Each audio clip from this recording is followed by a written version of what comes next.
Hi, good morning.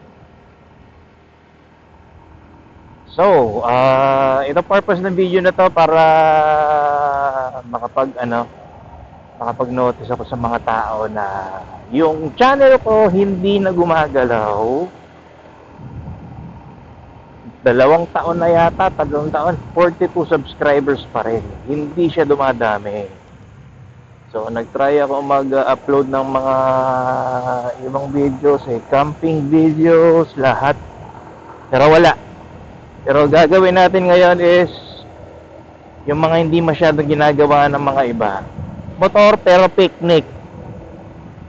Moto picnic naman ang gagawin natin. I-upload natin sa shorts. So abangan ninyo. So hopefully yun makagather ng mga subscribers at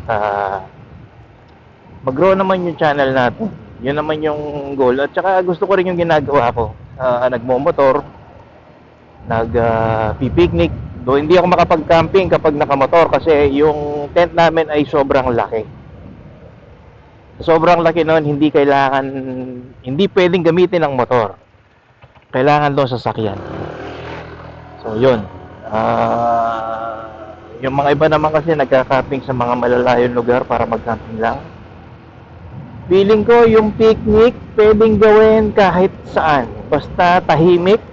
Gusto ko yung merong mga uni ng ibon, hindi masyadong malalakas yung mga ingay ng mga sasakyan, mga nature ba na nakapaligid. Yun ang i-upload ko. Tingnan natin, ha? Enjoy, bye bye.